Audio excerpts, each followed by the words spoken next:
My name is Dalim, and I'm in the very lucky position of being the chairman of 3 great groups in BCS. Yeah, it's hard work. You're kidding us. I brought my fan club with me. The 3 groups are London, Central, and South. So that's a big swathe of territory. And in BCS terms, we reach up to 10,000 members. So where are the rest of them? They're just outside the door, waiting to come in. And you are the privileged ones because you're in here. And so we're going to start our event in a minute with yourselves. In case there are any bells, we're not expecting any fire alarms, so it'll be a proper. You run for your life. Yes, that's one piece of advice. I'll give you an alternative, which is either go out the way you came in and go to the main reception of the building where you were, and then out into the street, or go left into the big room, the atrium, where at the back you'll find a sign of a white running person on a green background. White meaning colorless. Yeah. So that's the exit there. So go out there and out into the street now. So that's if there are any bells.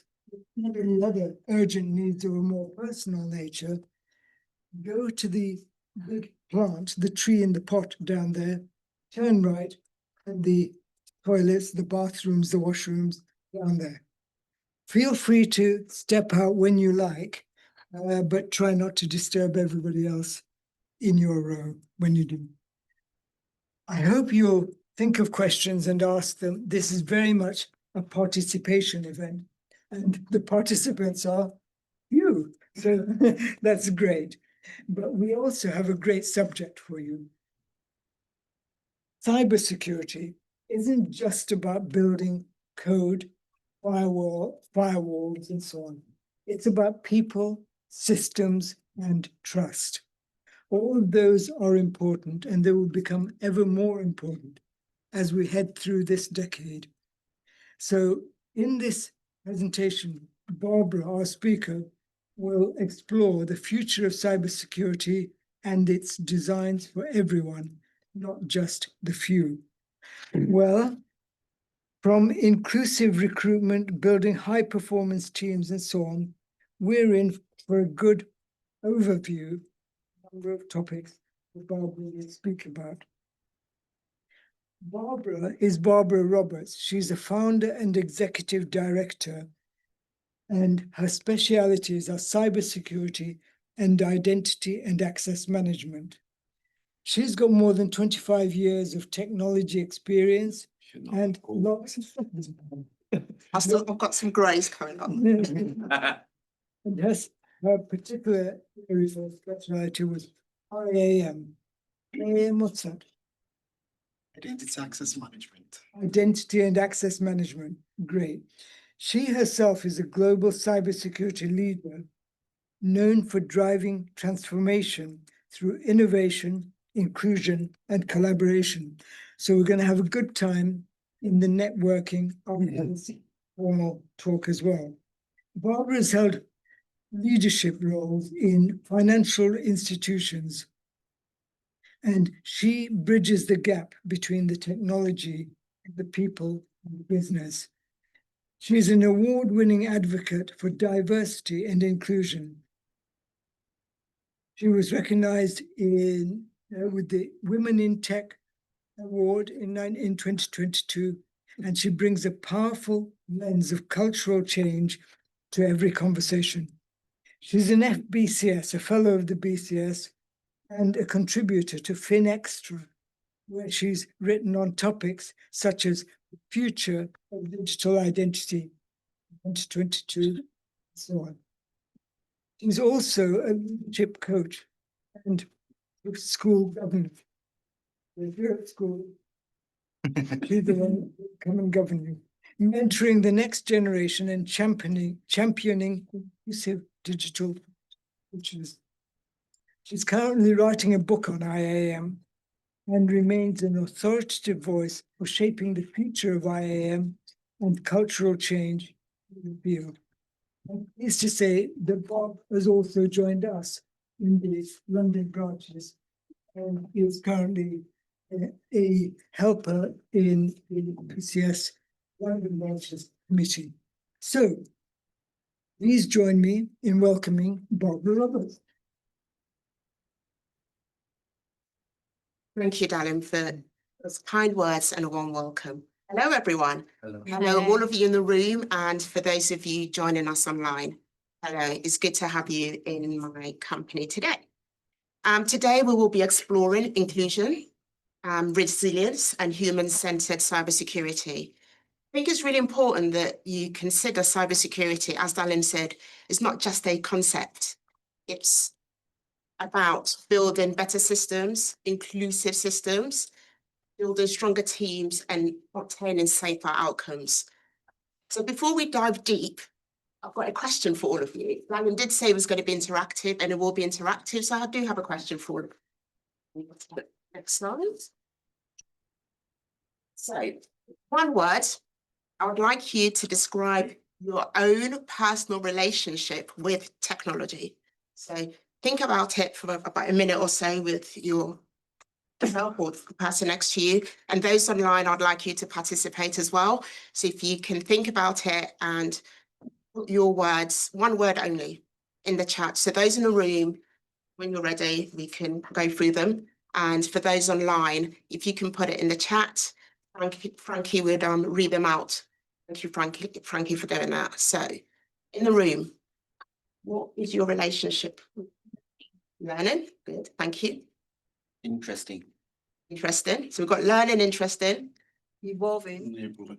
evolving, Evolving, learning, interesting, evolving, Enabler. enabler, Efficient. efficient,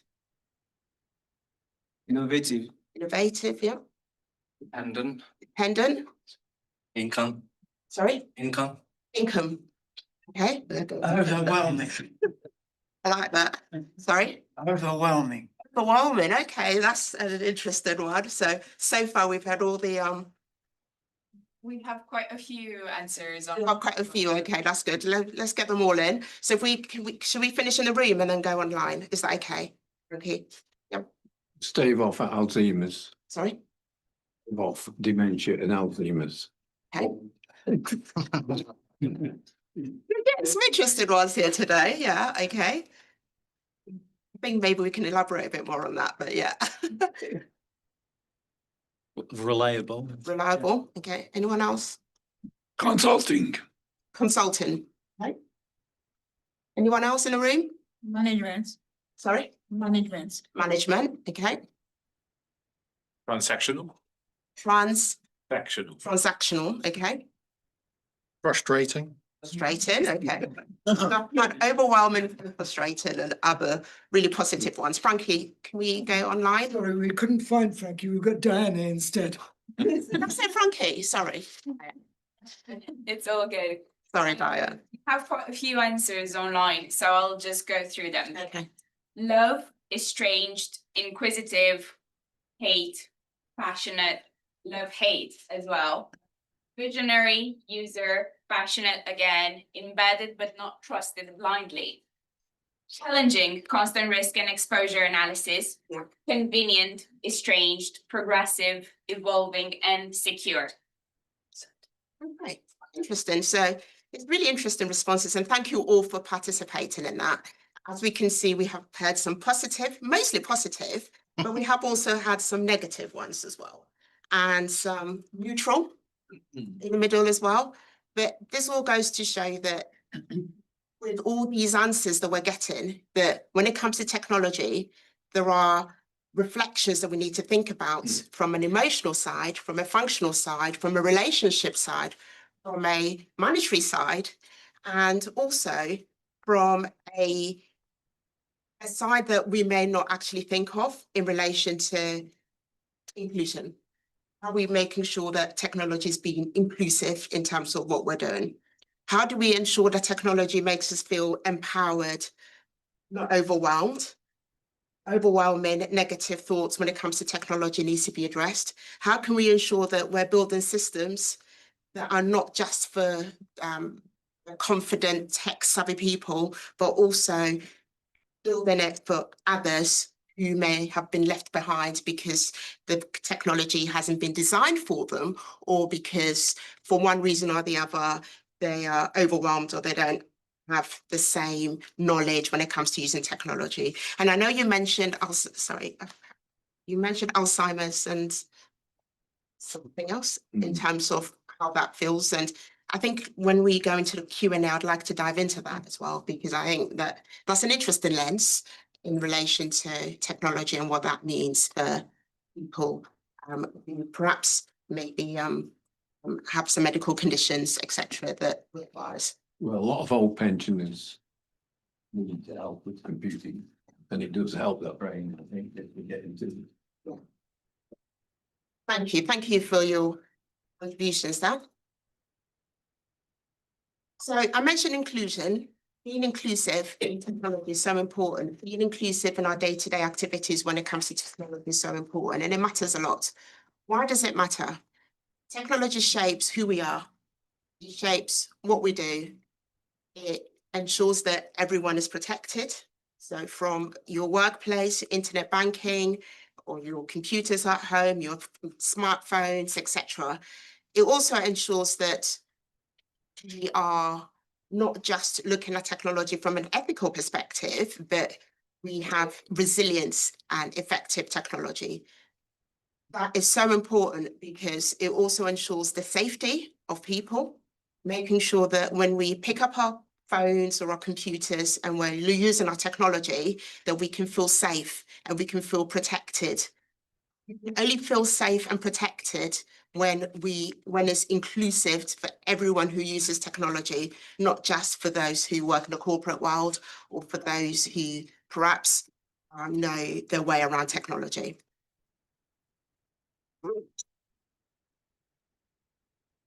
I do have a game, and we did say it was going to be interactive, so I have a game, and there will be a few games in this presentation today, so be prepared. And for those of you online, please do type in your feedback, and Diane, right this time, apologies for earlier, would kindly read them out. So I'm sure you'll recognize this. Fingerprint. Fingerprint is widely being used at the moment for multi-factor authentication, or in some airports, they use it as well to identify you, etc. If you look at this image on the screen, I would like you to think about the problems that you see with this image. What are the problems when it comes to using multi-factor authentication only when it comes to, using fingerprints when it comes to using multi-factor authentication only for recognition? What do you think are some of the problems? Maybe there are some disabled people who doesn't have. Sorry, could you speak up a bit? Sorry, disabled Yeah. people who don't have it. Yeah, good, thank you. Yeah, It's absolutely. cold and people are wearing gloves, so Yeah. it's good people. The EU are doing it now to go on the continent. So sheer numbers must be presenting some problems. Sheer number of people who've got to entering the EU have got to give fingerprints now. Yeah, but I guess this is when it's solely, so you're saying you can only use fingerprints and fingerprints only. There are no other options available. That's the scenario here. So a lot of the times you do find that sometimes, yeah, sorry. Can't be done remotely. So say if you've been logged out, log back into something. Yeah, The apparatus is physical, which means you have to go there in order to log yourself back in, which could be very inconvenient. yeah, As opposed to it being text message or something else. absolutely. Any more in the room before we go online? Please, Ryan? We have a few here.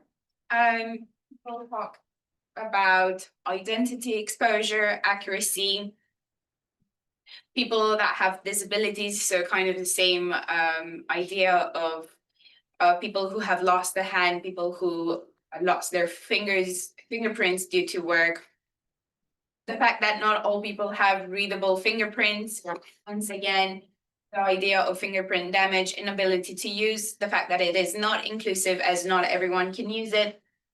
Bad actors, including governmental level types, as well as confidentiality. The Yeah. person may not wish their fingerprints to be read and Yeah. trust that they are stored securely. Yeah, so these are all really good, valid points, and these are concerns that people genuinely have when it comes to using fingerprints for authentication.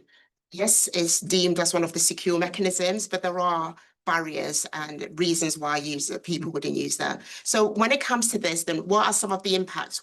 What should we do? We spoke about the problems and the impacts, but what should we be looking at when it comes to ensuring that we're being more inclusive in using multi-factor authentication and thinking about other mechanisms, not just fingerprints? What are some of the things we can think of? I believe other SMSs, right? Sorry. Codes or SMS. Sorry, Should some people speak Alternative. up if they want to speak? excuse me, please. When you speak, because we've got an online audience as well, would you mind speaking up so that they can hear you as well? Share your insights. Do you mind? So,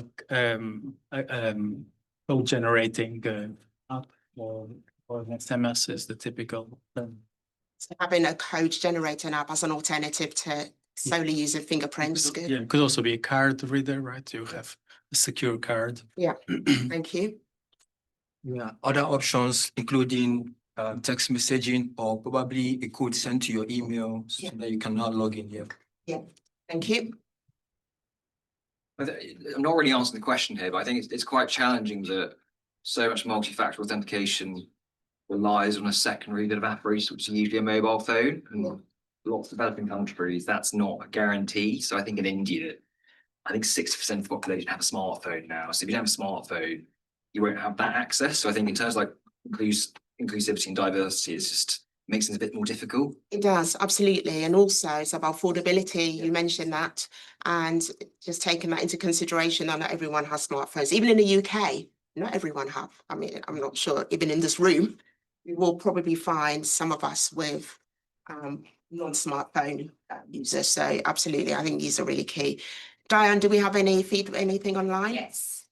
As said here as well, the idea of offering more MFA options and giving a choice to the users, either through text passwords, eyes, or voice, for example. Somebody also said digital ID card. That's a very contentious one at the moment in the UK. Yeah. There's been a lot of protests. Yeah. Somebody else had a comment here talking about the fact that there must be questions of balance between how many kinds of MFA you allow and how much that opens the threat. Yes.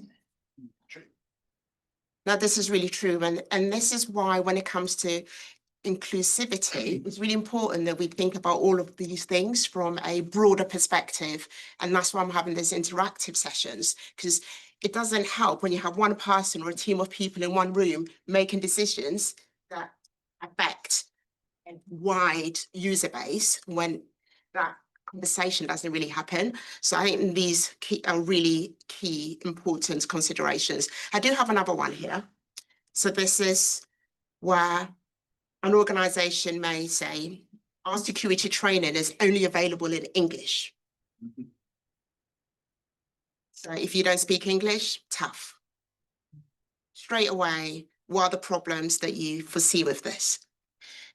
I think it's an obvious one, but I'd like to make interactive so you can, I want you to think about when it comes to inclusion, some of the things that we may not even think about that actually impacts. Sorry, there's The ultimate solution is DNA. really? DNA. Can you elaborate on that? DNA for, English. It's the fingerprint. all right. Yeah. We've done. Sort of give a little. Your body, baby, but yeah, that's another one, but yeah. But actually, what I would see in this case is that typically when the information is not provided in English, a non-English speaking person will have to use somebody else to actually do it, whatever it is. So it becomes a security concern. It's the fact that people are being excluded. So some people may speak very good English, but when it comes to training, they want to, if English is their second language, they would want to conduct the training in a language that they're comfortable with, especially where you have global organizations where they would feel more comfortable taking an exam or a security training in their local language. So absolutely, yeah. It may be illegal to not offer a local language, depending on the kind of context. Yeah. So then you're messing around with potential fines or legal implications because you're not being inclusive. Absolutely. If it's not your native language, the training won't be good. Like it's not going to, I think like cybersecurity training is already difficult enough as it is if it's done properly. Yeah. You don't understand it, you're gonna throw it out the window. Like you just not, yeah. So yeah, so it would have no uptake and also won't be effective. So it would miss the point, and organizations may then end up with more phishing attacks or social engineering attacks because their training hasn't been effective. Dan? Some people talked about the idea, as mentioned here, of the language barrier, understanding and non-inclusivity. And there are a few comments as well saying some people will not be trained, leaving the possibility of mistakes. Yeah. Some colleagues have English as a second language, or maybe the English used may also exclude people, even if they speak English, as there are barriers created by accent and ways of speaking for some. Yes. Another part is the idea of global organization that must cater for all, and the fact that usually it is English in the UK and nothing else. Yeah, no, thank you all for your feedback. Really appreciate that. But it's just important that these are considerations, and believe it or not, some organizations actually do say training is in English only. And if you cannot speak English, then tough. And I think they're missing the point, but this is so important that we identify that. And everyone in this room has a role to play when it comes to inclusion, etc. I've got some data here that I'd like to share with you as well in relation to inclusion. So I hope you can read this. So I'm not going to go through every single box, but read them. I just want to highlight of these. So globally, it tells us that women make up to 24% of the global cybersecurity workforce. And being a woman myself and being in the workforce myself, that's stats that resonates with me, and I'm sure some of you have probably seen that. 22% of the UK workforce comes from ethnic minority or backgrounds, so that's quite low. 12% cyber professionals are from underrepresented groups. People with disabilities make up only 16% of the UK workforce. People with disabilities make up only 16% of the UK workforce. Disabled and neurodivergent individuals feel less able to be themselves when they go to work. That's really concerning. That going into work and not being able to bring your whole self to work is concerning. What can we do about this? So these are areas where we see the stats, we see the numbers. You and I in this room today, we're the change makers. We can do something about this, but we need to understand where the problem is. Where are the problem areas? What do we need to do? How can we ensure that our voices are being heard when it comes to being inclusive within cybersecurity? And then we talk about our teams in cyber. How diverse are our teams? See, when it comes to cybersecurity, it's like a team sport. I'm an avid football supporter. I wasn't going to mention this, but I do support Crystal Palace. So for those of you who know me know that I'm a Crystal Palace fan.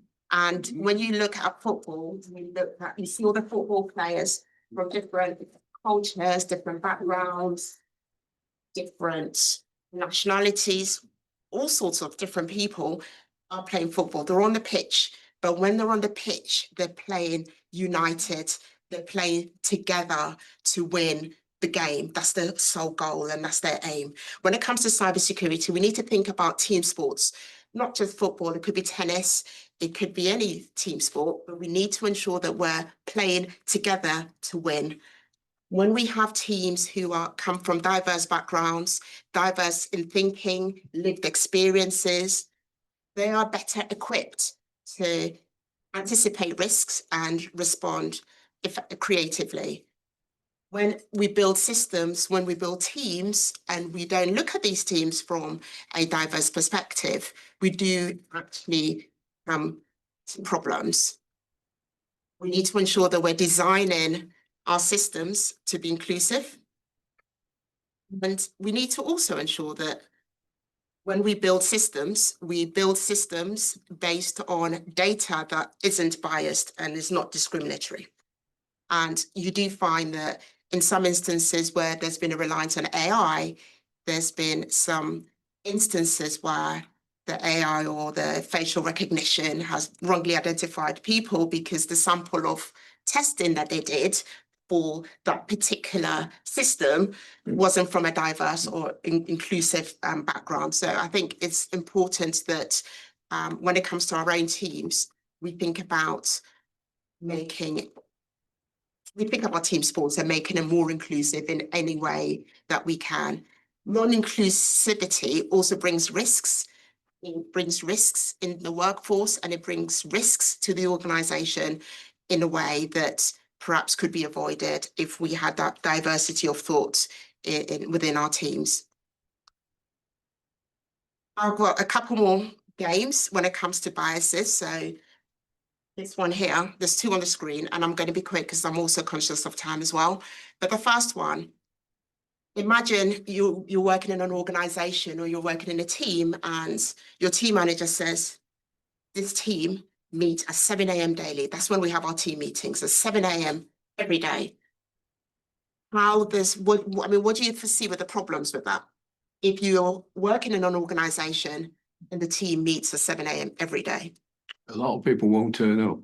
Correct. And what happens when a lot of people don't turn up? They don't learn anything. Yeah, or exactly, or the message isn't cascaded, or it impacts productivity. Absolutely.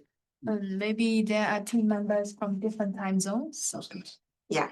Yep. So 7 a.m. in the UK, it could be, I don't know, 2 a.m. or 8 a.m. on the continent. Yeah, in another country and stuff. And that's not healthy. And not only that, but that also ensures that colleagues may be burnt out. They may have mental health issues.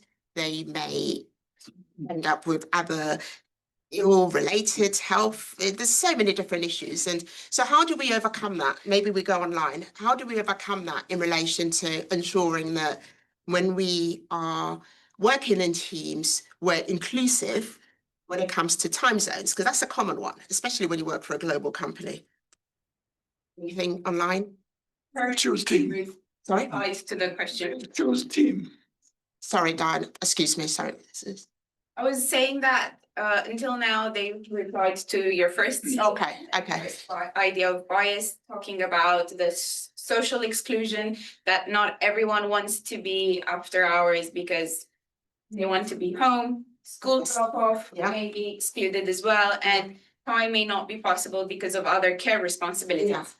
Now, regarding your last question as well, they talk about financial barriers and more flexible ways of working And solutions. I think that's really important.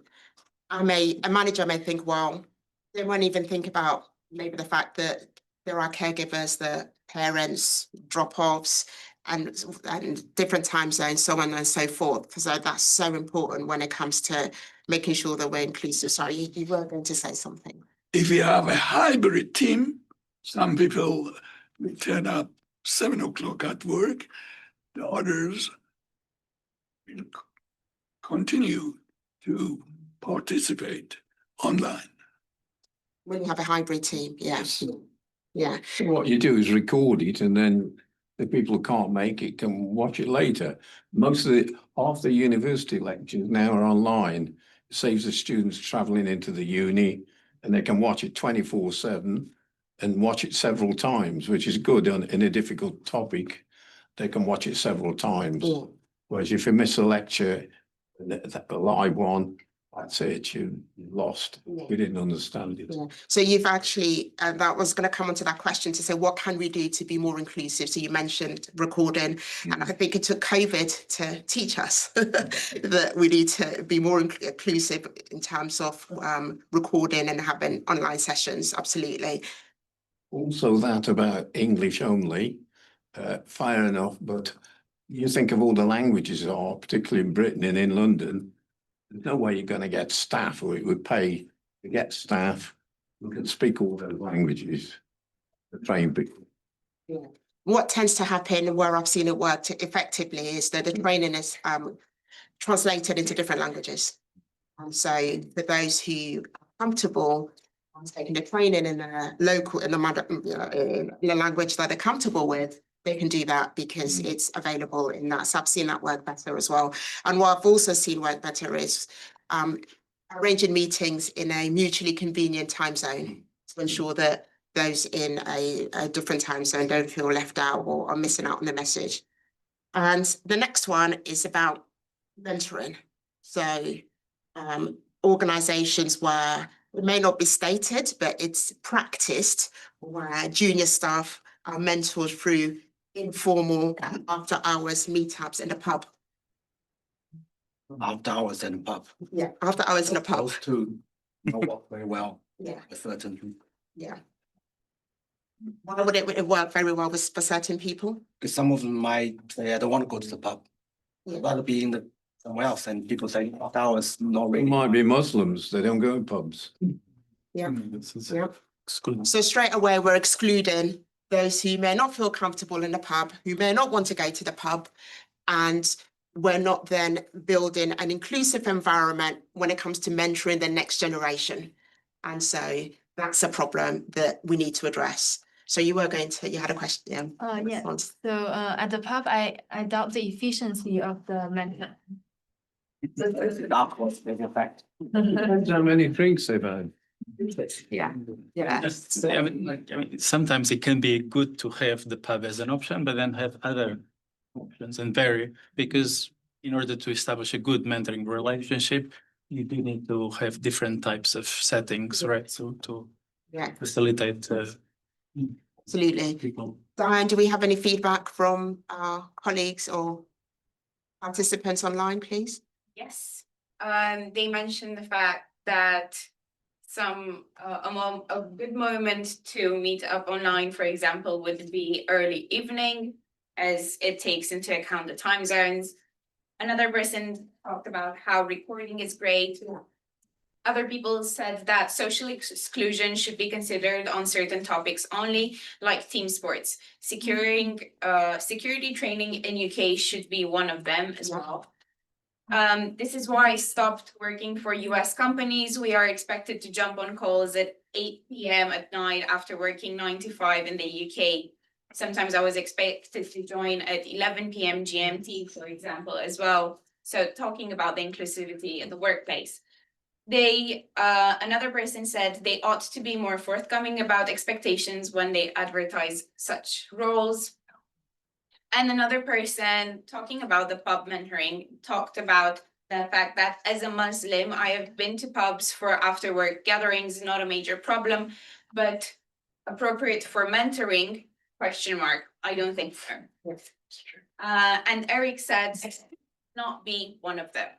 Yeah. So that these are really, really valid and genuine points. And these are points that need to be echoed back, especially to the decision makers. I've seen some of these issues in my 25 years plus in a working environment, but something can be done about this. I think that a lot of the time we stay silent and we don't give this feedback.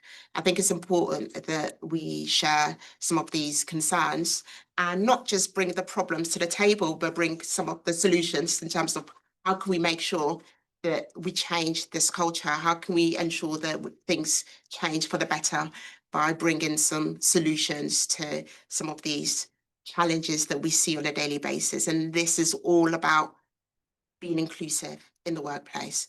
How can we ensure that we're inclusive within cyber, etc.? When it comes to inclusivity, there's also big area when it comes to data. Everything is driven by data.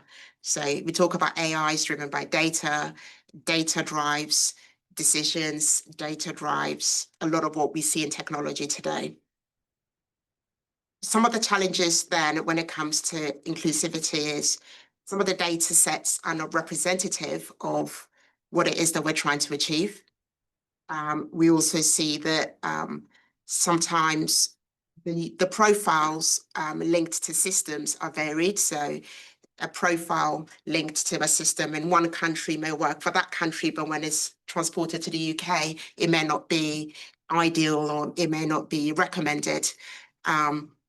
We also make assumptions when it comes to data labeling and interpretation because we don't operate in an inclusive environment where we can hear and get that feedback from people. So people just make assumptions.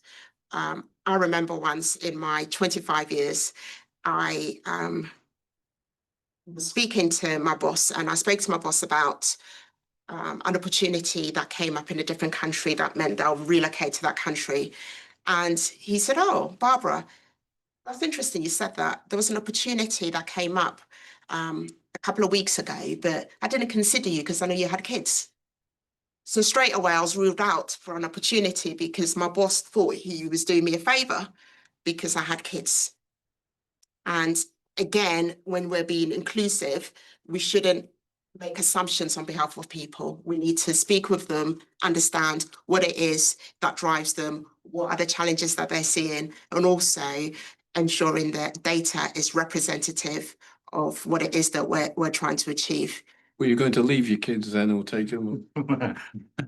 Husband was going With your husband? leave them with my He didn't husband. figure that out, did No, he? he didn't figure that out because I think he just assumed that being a woman, my job was to look after kids and nothing else. So I don't You had know. a house husband. But yeah, anyway, but the point I'm trying to make is we shouldn't make assumptions by looking at someone to think that, oh, this is going to hinder them X, Y, Z. I think that's not where we want to be. We just need to make sure that when it comes to data, we're inclusive and that the systems are there for everyone and it also supports underrepresented groups as well. So what does inclusion look like?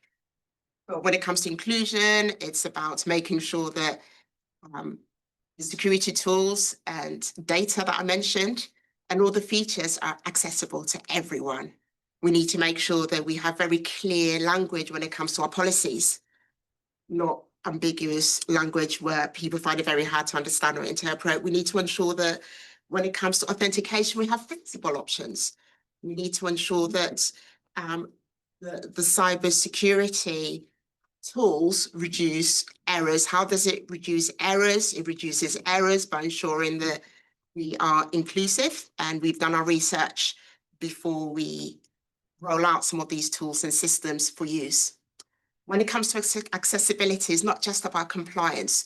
It's also ensuring that we're reducing risk and improving usability for everyone. And I'll come on to another slide in a moment that talks a lot more about inclusion and what good looks like in that regard. I don't know what happened there. So this slide is very important for me and it just gives everyday examples as to what inclusion means and how it benefits everyone. So think about multi-factor authentication, MFA. I spoke about MFA earlier. Why do you think MFA was designed? Just one in the room and one online. Can anyone tell me why MFA was designed to begin with? Who thought about MFA? Why did somebody think that society needs multi-factor authentication? Anyone? For it has security. Security reasons. Yeah, it's made popular for security reasons. For what? For security reasons. For security reasons. Dan, has anyone said anything online? One? Yes. Ability? Preventing hacking. Preventing hacking, okay. Okay, so my research tells me that, yeah, MFA was designed for high risk users. So, sorry, is it getting crazy on the, no, it's all right. So MFA, yeah, like you said, security, it was designed originally for high risk users. So journalists, when they travel and other high-risk users within organizations because organizations wanted to protect their higher risk data. So they designed MFA solely for high-risk users to be used. What is MFA used now? Like you mentioned at the back, MFA is now used to protect millions of people from phishing and other kind of attacks that we see on the internet and in organizations, denial of access attacks, etc. Some organizations are mandating that everyone logs in using multi-factor authentication because it's very secure. And that's what they're mandating. But actually, it was designed for a set of users and now it's being used by everyone. That goes to show that when we're inclusive, it actually benefits everyone. The next one is, we will see this, ramps on pavements. So you can see that little ramp on the pavement, on the side of the pavement. Why was that designed? That was designed originally for wheelchair users. Yeah, wheelchair users, so they can use that. Now, who's using that? Parents or people pushing children, babies in the pushchairs, they're using that. Delivery workers are using that for the little trolleys. Cyclists are using those because it's easier for them to go on the ramp than it is to jump climb on the pavement. Travelers, people with luggage, etc. So again, another prime example that shows that when you design for one and you're being inclusive, it benefits others. There's another one, voice to text. Voice to text was designed and built for users with mobility issues, people with vision issues, challenges, voice to text so they can hear if they can't see properly. How are we using it now? People are using it for convenience and speed. Again, being inclusive is benefiting the wider population today. Dark mode on your laptop or on your phone. It was designed for users with light sensitivity. And today, it's used for comfort and for battery saving. I use dark mode for battery saving. I don't know about you guys.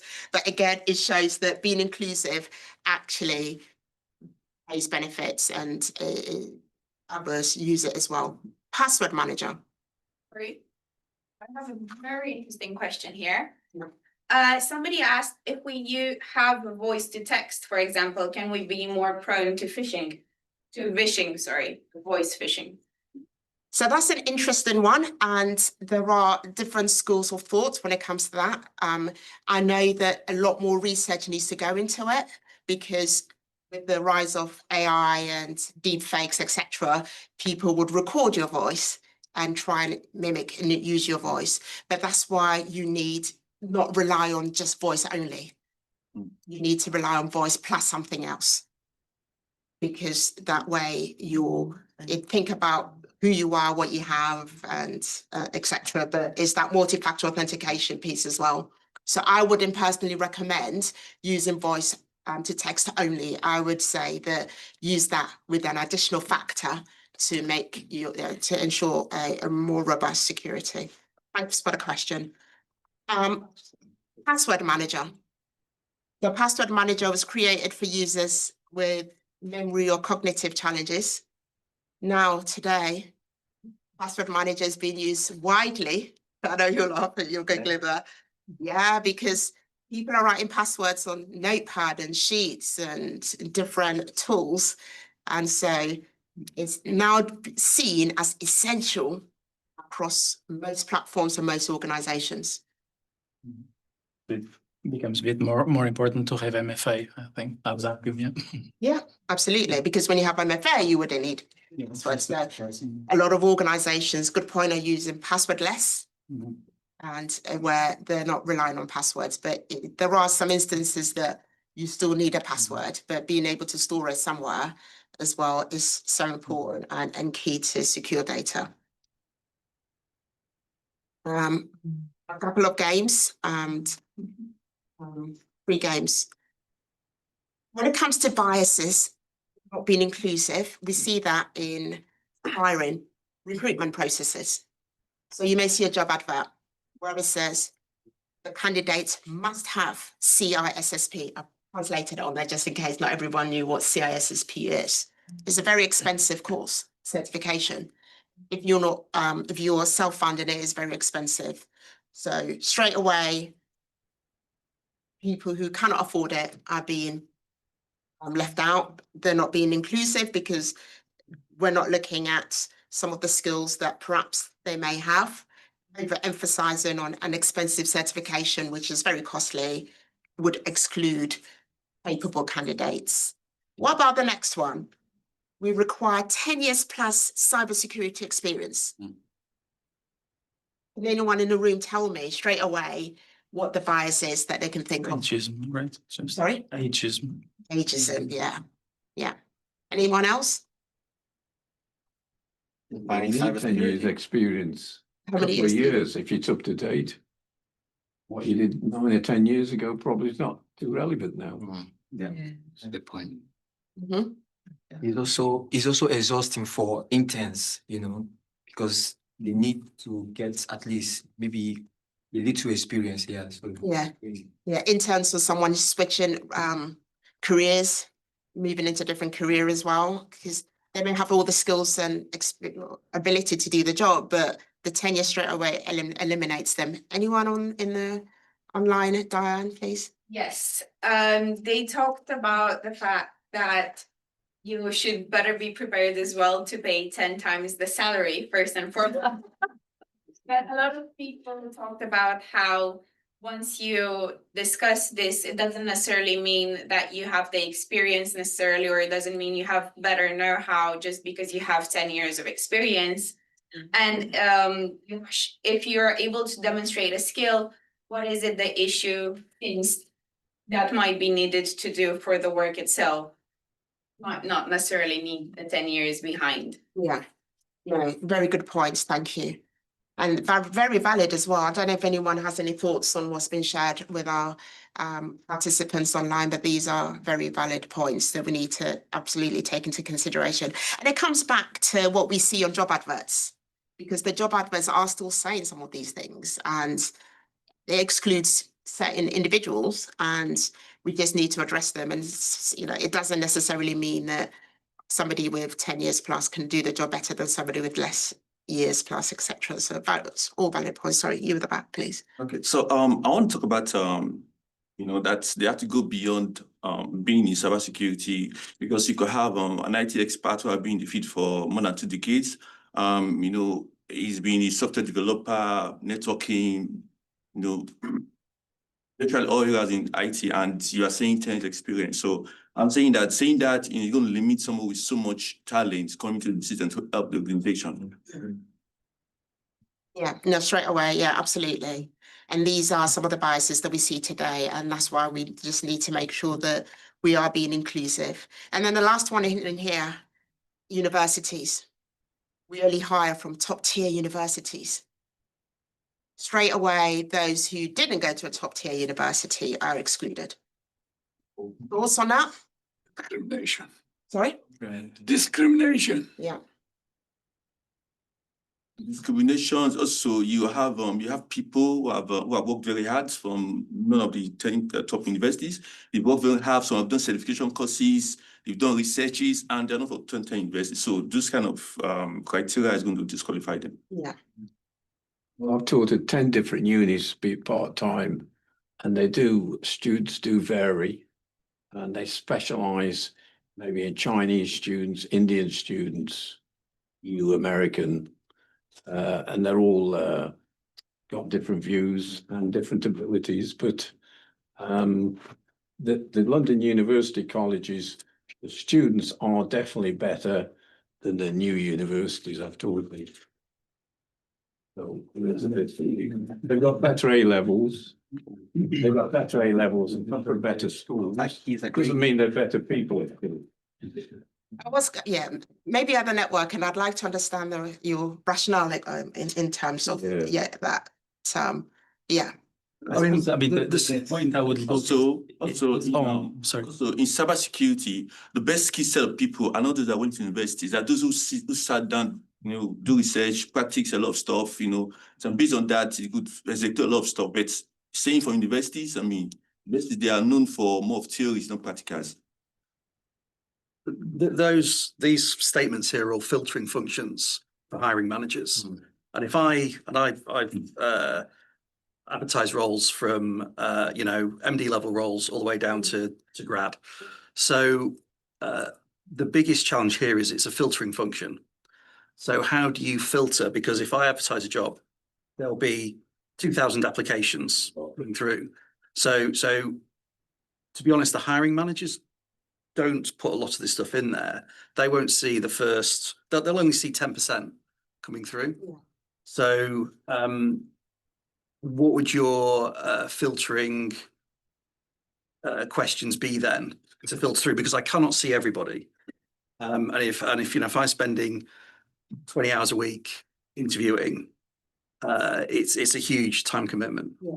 No, I totally accept that, and I've also hired as well, so I can understand some of what it means when you're bombarded with CVs, and even having that 10% alone is a lot in itself. But I think we need to think about, can we focus on the requirements of the role more than the top universities and whatnot? Because if you're hiring for a developer to develop a specific code, or you're hiring for an MD to oversee certain functions, why not focus on the attributes and the actual requirements of the role, as opposed to having CISSP or going into a top university, etc. So it may be ideal, but that shouldn't be the sole requirement, or one of the actual requirements of the role. So I think as hiring managers, we need to think about exactly what we need for the hires to do in relation to the role itself, and the skills needed for the role, the expertise needed, as opposed to focusing on some of this top tier and other things that can be seen as a bias. Because at the end of the day, right, when you're hiring someone to do a role, and you want that role to be effective, and they have to deliver, period. So you're not going to hire somebody for this who cannot deliver, because then it's not good on them, because it affects their morale, and then also it affects outcomes and productivity as well. So Bernard, you. Some good IT people coming through apprenticeships now. Yeah. Yeah, so apprenticeships is something that we need to consider. I think just to kind of answer what you were saying earlier, the civil service are really good at this in terms of your CV has to be somewhat anonymized in terms of age, race, and gender. And then they assess you on the requirements, where you have to put in basically the STAR method answer, like situation, task, action, result. And then if you meet the SIFT, then you go through. But it's, having been through some of it before, like it's very hard to be discriminated in that process. It was just thoughts I was willing to offer. Yeah, no, absolutely. And I think we're seeing a lot more of that, but that's why it's really important when it comes to being inclusive. Diane? We Line. reply to exactly this idea. Somebody asked, wouldn't you end up with the same issue? Because if the person cannot demonstrate the attribute in such a short application, even if they have them, they wouldn't get through. If they cannot demonstrate the... If they just have an issue, explaining themselves within the application, within that short answer they send, then they don't go through either. Yeah, it's an interesting one, but with all jobs, there will be a person specification or job description of some sort where it lists all the requirements for the role, and the person then should be looking at the requirements for the role and matching their experience and expertise to those requirements. So if the job requires in the description to do A and B, you go, yeah, I've done A before, I can do B based on my experience here. So that comes across in a application as well. It's an interesting one, because at the end of the day, you want to hire somebody who can do the job. You want to hire somebody who can deliver. You want to hire somebody who will not be overwhelmed because they get onto their job and they can't do it, because then they don't feel good about themselves, and it causes different problems as well. It's about getting it right and getting the right balance. We have to be careful about this, because there are people who would say that the most cyber native people around come from Nigeria or Ukraine. I'll leave you to decide why. And that's why we need to be inclusive. Maybe be inclusive in terms of diversity of thought, because if we know that, then we need to hire from some of these areas to give us all the intel to help address some of the challenges that we Well, may that's see. tricky. Your thoughts on that? But yeah, The best cricket players come from India. or the West Indies. Not so much. No, not you know. West Indies are one of these, are not very good at the moment. Yeah. India's got the best. Moving on then. So I thought I'll put a slide in here of the UK retail attacks that happened this year. We're all aware. It started off with I'm not going to decided not to mention the names of the retailers for obvious reasons, but you all know who they are. But what did we see? We saw a number of retail attacks this year, exploited human vulnerability in the supply chain, somebody calling up the help desk, pretending to be somebody that they're not, and getting information and lateral movement across the estate, social engineering, and so forth. What does this tell us? This tells, for me anyway, based on some of the research I've done and some of the people I've spoken to on this, to me, it shows that this is all being caused by humans. When a human, whereas AI who called or some kind of social engineering, the bottom line is a human has made a decision and given information out. And it could be that the human lacked training, or the human wasn't clear in terms of communication, or they were really scared, depending on who the person said they were on the phone. It could be a limitation in system design. It could be all sorts of things. But what this tells me is that when it comes to inclusion, being inclusive can help. I don't say that if you're inclusive, you won't get problems, but it can help address some of these gaps. How can it address some of these gaps? Because it can ensure that we're better equipped, anticipate, and detect and respond to attacks and threats.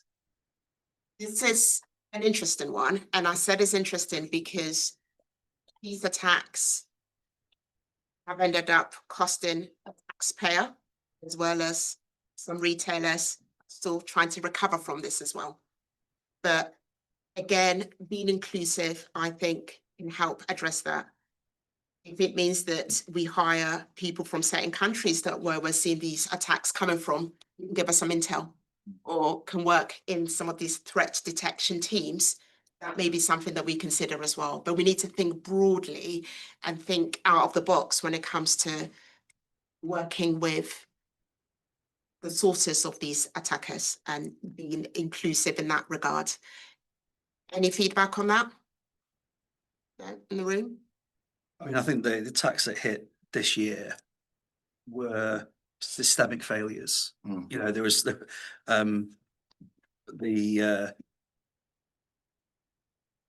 fact that recovery hasn't happened quickly enough shows that there was probably some failure in risk management. I mean, I suspect there were people inside those organizations screaming, saying, we need to fix this, this, and this, and a cost decision was made not to. Yeah. And especially they've been so disruptive. Yeah. That's a board level failure for those organizations. Yeah. Is my take on it. Yeah. I think now you could say, well, UK boards aren't particularly inclusive, etc. But I think that's where I would take the recent attacks from. Yeah. Yeah. Yeah, absolutely. Someone's making decisions. It could be financial. It could be all sorts of decisions. It could be even hiring decisions as well.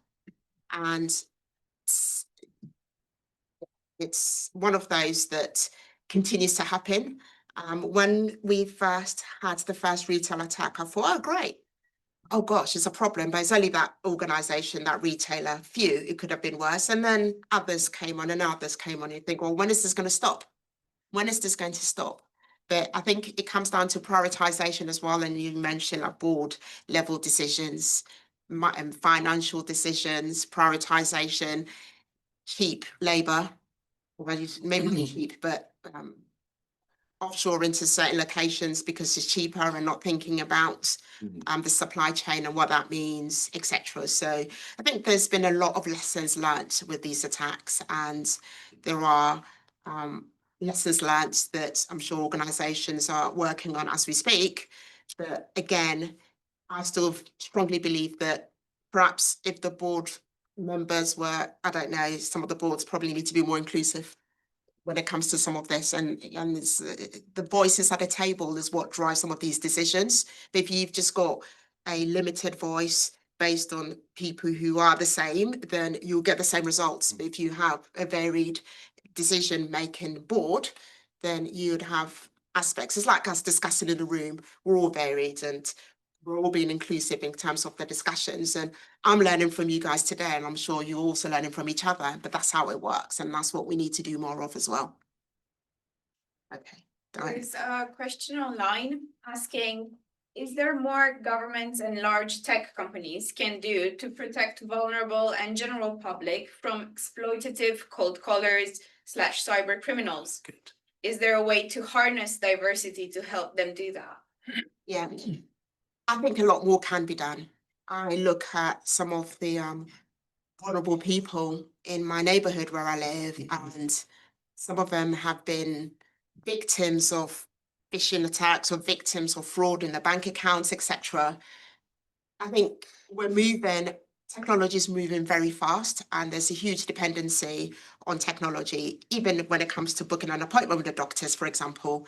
And we fail to recognize that the older population or some individuals may need more support when it comes to technology. I think more needs to be done. I really do think more needs to be done. I think it starts with us as well. Let's look around our neighborhood. Let's look at some of the vulnerable people on our streets. Let's help them. If we're all here today and we understand technology, let's help those who do not understand technology that much. Let's speak to people about, oh, do you have VPN, for example, on your phone, or what do you do in relation to security? I was speaking to someone yesterday who said, oh, Barbara, guess what? I'm on LinkedIn. And I said, oh, great. That's great. We can connect and we're chatting. And I said, have you looked at your security settings? She said, no. I said, can you take a look at your security settings? Because there are settings in terms of your privacy that you need to go and enable what you want and what you don't want. For example, your phone number being shared. Anyone on LinkedIn can have your phone number and they can know a bit more about you. And she hadn't thought about that. So again, it goes to show, let's work. Change starts with us. Yes, the government needs to do more. Yes, the councils, the society needs to do more, but change starts with you and I. Speaking to our friends, speaking to our neighbors, speaking to our family members. How can we help them? Let's share, let's talk. Thank you. So I think the most important thing when we're talking about inclusion is breaking stereotypes, which actually backs up the points. I'm so sorry, I can't remember. So which is including people from certain backgrounds to come around and share their talents and innovations for a particular company. Yeah. So I think that's one of the most important things, breaking stereotypes. Yeah. In stereotyping certain backgrounds and ethics. Yeah, I think that's important. And we're seeing that organizations are trying to do more in that regard. It's a step in the right direction, but I think more needs to be done. And you and I are the change makers, and we need to ensure that we voice out where something doesn't feel right or something doesn't look right. We just, in a nice way, but obviously, and come up with some suggestions as well to drive that. But no, absolutely, you're right. And that's why inclusivity is very important. Perhaps some of these organizations that had some of these where attacks are widespread, and I know somebody mentioned at the back, why don't we hire from some of these countries to give us some intel or get them involved? Because they can say, well, actually, you're designing a threat detection system this way. You may want to consider this because in country X, this is what they do. So if you design it this way, you're more than likely to be able to capture someone operating from country X because that's the tactics or that's what they do. But you can only give that input if you're at the table. Absolutely. Yeah, I think it's just like touching on what you said now. I've just checked my LinkedIn. I didn't realise that I'm sharing my entire profile with a third party for research. I've just switched it off now, but it's probably been like that for a really long time. Yeah. And the people we're talking about earlier, that started with a third party in India, Yeah. Which led to huge hack. And some people don't really understand how important third party management is. Yeah, so important. And yeah, I think some organizations are beginning to realize the importance of third party risk and management, the supply chain, as they call it, etc. But it starts with us. We need to communicate more. We need to speak to our friends more and share some of the security concerns. This is from me. Okay. I was wondering if there's not also an incentive to tell companies for their automatic and default settings not to be against us, but rather have privacy by default. Because having this example with LinkedIn, I'm absolutely sure we didn't set it as this, but rather they decided, oh, we are going to opt into everything unless you say otherwise. Yeah, I think that's an important point. That is actually an important point, not that I think, it is an important point. And I don't know, and some of you in the room may know, but I think sometimes some companies are paid or they get marketing concessions from organizations from enabling this. And they think that by emailing you or telling you, or check your privacy, or we've updated our privacy settings, it doesn't tell you much. But it's just, I mean, I got to know about it because somebody called me once a couple of years ago and I said, how did you get my number? And they said, LinkedIn. Wow. So thank you. Thank you for telling me. I went straight onto LinkedIn and I enabled a lot. So just switched it all off. The golden rule is if you're not paying for it, you're the product. You're not paying for it, you're the product. So social media, you're the product. We don't pay for it. We don't pay for it. For LinkedIn, they've changed their policy this week to say that everything you do on there will be used to train their AI models. So I turned that off today because I saw it, one of my mates flagged it on a forum and said, heads up. So that might be something everybody wants to do unless you want AI training. Looking now. We have done a presentation with local Information sharing. Yeah, no, that's really important. Thank you. And yeah, but I think you're right. We need to do more to raise awareness and we need to do more to lobby some of these organizations to do more to protect us and protect our data. So I've got here some strategies for inclusivity in cybersecurity. The first is about recruitment. How do we ensure that we're building inclusivity in our cyber recruitment? Let's think about mentoring. Let's think about sponsorship. Let's remove biases from hiring processes. No, we don't want to hire the wrong people for roles, but let's just make sure it's more inclusive. If it means that if somebody looks at a job application or AI looks at a job application and say, all right, we're not going to hire this person because I cannot see university in the application, or they have a funny name, so I'm not going to hire them. Or, I mean, I have a name like Barbara Roberts, but sometimes people look at that name and expect someone different, and then they see me. And then there's a bit of a surprise. But again, some names people look at it and straight away say, right, I'm not hiring them because their name sounds foreign and stuff like that. So they say people with African names struggle sometimes. yeah, struggle with what? Getting a job. Yes. Oh yeah. So these are some of the biases that we need to think about and remove. And then also fostering psychological safety. Psychological safety is so important. It's okay not to be okay when it comes to the workplace. We need to ensure that our people that we work with are being taken care of when it comes to their mental health and psychological safety, and we support them in their learning as well. Really important. We need to think about designing systems with accessibility in mind. How is it easy for someone who's disabled or somebody who's had an accident to come into work without having to trip or being able to move around freely? How do we ensure the security tools can serve those who may have some hindrances or kind of limitations in their visibility or their with their hands or the vision, etc. And when it comes to AI, how do we ensure that AI data involves diverse stakeholders when it comes to prioritization? Let's not build AI on a set rule. Let's just make sure that it's diverse and inclusive. And then we talk about cyber teams. How do we think that the cyber team is going to look like by 2030? This is an interactive one again. So think about it in the room and online as well. If we were to build teams in specific countries, so my organization or an organization somewhere says, all my AI engineers are in this country and that country only.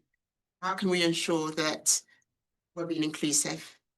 What are some of the problems that we see with this scenario here in the room? Can anyone tell me some of the problems that you perceive with this? I've worked at an international organisation that would very easily be dominated from a single nationality. So their policy is that 50% of staff have to come from other countries. So they know they've got a risk of groupthink. So they try and avoid that. That's good, yeah. It's the only organisation I've ever worked at that did I that. haven't seen that before. But How it's effective is that? Is it? very effective for them. I would have thought so, yeah. But they're in a unique position to do that. Thank you. Been told we have 10 minutes, so maybe a couple more in the room and we go online, please. What? Have to include North Korea in that. They are probably some of the most proficient cyber criminals out there. And I don't think there are any trustworthy ones yet so far. If they are, they're not very well known. So what you're thinking is that when it comes to building or designing a cyber team for 2030, we need to include or exclude. Include or exclude. I'll probably sanction them. Just no, that's not an inclusive thing to do, but they think over 60% of their GDP is funded by Bitcoin, which is money which has been stolen from other companies through ransomware. I don't you think we should bring them to the table and get some intel and insights? Yeah, absolutely. If you could find a way to vet them and trust them, definitely. So there's also a problem with visas to get people from other countries. You know, it's if you're in IT, it's probably easier to get a visa than some other areas. That's all America. Get people who have had nuanced experiences within cybersecurity or on the other side of cybersecurity. Because I think sometimes there's like the widespread common, what's it called, perpetrators, and then there's smaller nuanced versions of what those people are. Yeah. Good points. We go online, please. Yes, similar to a few comments here as well, people online said that threats from other countries may sometimes be invisible. However, for example, we have a very helpful comment that said, I've worked both in an environment with a lot of uniformity of background and one very diverse. The diverse one was much more dynamic and we had a wide spread of skills. The uniform one was probably more aggressive in the business sense. Other people said that some cultures might not get on with other cultures or they may struggle with accents, as well as you can still work remotely and hire externally. Okay, so all very good and very valid points. So I guess what we're seeing is that as we move into 2030, between now and 2030, there will be more attacks. That's inevitable. I'm not saying that because I'm prophesying. I'm saying that because we're seeing it today and I don't think it's going to go away anytime soon. So we need to prepare ourselves for that. We need to think about deep fakes and more. We need to think about how we can be inclusive. And I think one of the key mechanisms is bringing some of these countries or some of the people that we know that may be involved in that to the table, because they're the teams that can tell us more about what we don't know. They're the individuals that can tell us more about what we don't know. It's about the same with the red team. You know, it's making sure that we are resilient and also informed by some of what the threat actors are doing today. Also thinking about human, we talk about AI a lot, but I'm always of the opinion that when it comes to AI, the human is the last step in the mile. You need that human at the end. You cannot solely rely on AI to make decisions without any human intervention. You need humans. I don't know, some of you may disagree or agree, but I genuinely feel that we do need human when it comes to AI as well. I know there's a lot of AI driven work, and I heard that some organizations are hiring some of their teams to employ robotic. Amazon in the news this week. I was about to say that. They're getting rid of thousands of people, robots in. Yeah, but there is a use case for robots, absolutely. They're efficient, etc. And I've had some as well where some of the big fours, for example, where they take on contracts to hire resources in a low-cost location, they're now hiring robots, which is even cheaper than resources in a low-cost location.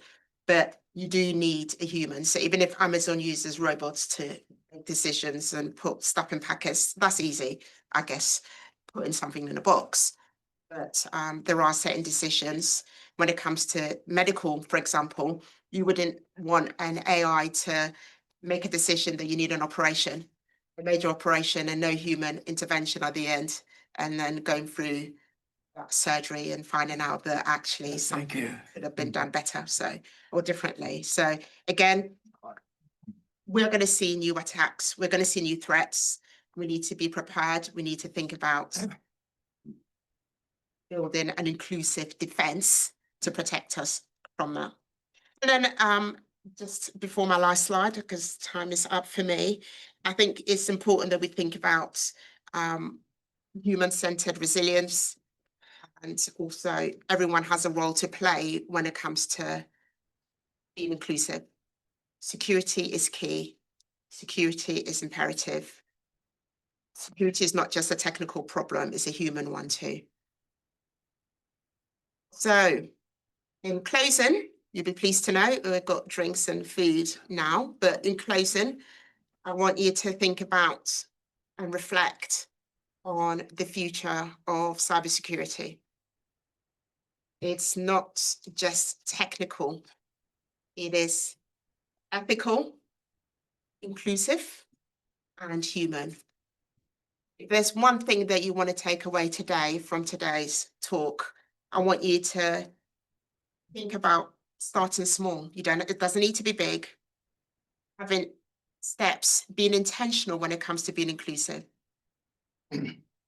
Being able to put that into action. Speak to your friends, identify your neighbors or family members who are perhaps not tech savvy or vulnerable, and discuss and talk about some of these things and share ideas and thoughts. Thank you so much for your time. I shall be available in the room next door for refreshments, and those online, if you do have any questions, feel free to reach out to me. But no phone numbers. My LinkedIn. No phone numbers. My phone number is not available on LinkedIn, but yeah. Thank you all so much for your participation. I really appreciate that. Thank you.